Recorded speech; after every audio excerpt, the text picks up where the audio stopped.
Hello friends, in today's video, we will talk about propagating the oleander plant from cuttings. To propagate the oleander plant from cuttings, we need to take softwood cuttings from the tip of the plant. Root formation is faster in softwood cuttings. First, remove some of the leaves from the lower part of the cutting. Use a paper cutter or a razor blade for cutting. Make a slightly slanted cut below the node of the cutting.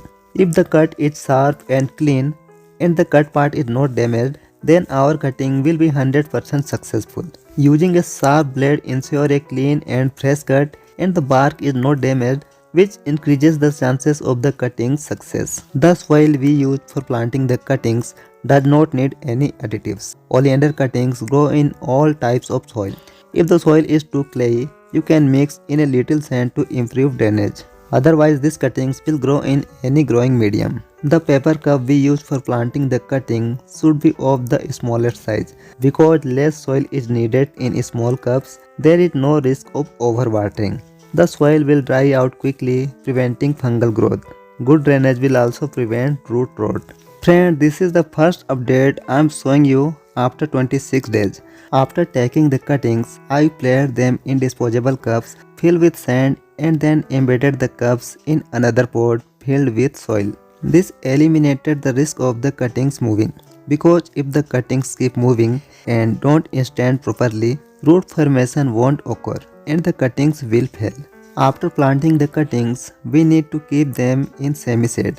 If they receive some sunlight, the cuttings will easily take root and there will be no diseases in the soil. We should not keep them in complete shade or in direct sunlight.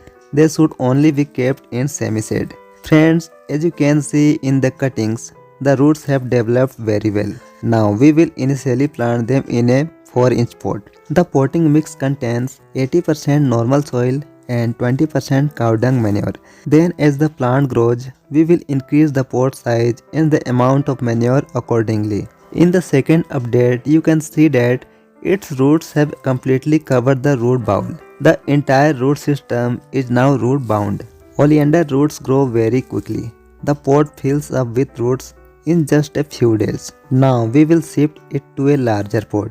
The potting mix consists of equal part of normal soil, cow dung manure and coco peat, with approximately 5% rice husk added separately. This will ensure proper drainage and healthy roots growth. I have chosen a 10-inch pot. It was previously in a 4-inch pot and now it's being transplanted into a 10-inch pot. When this pot becomes root bound, its final repotting will be done in a 14 to 15-inch pot. Friends, oleander cuttings can be planted during both the rainy season and the spring season, with the rainy season being the most favorable. Regarding temperature, you can easily plant oleander cuttings in temperature ranging from 20 degrees Celsius to 35 degrees Celsius. Cuttings take root easily within this temperature range. If you found this video useful, please like, share and subscribe to the channel. Thanks for watching.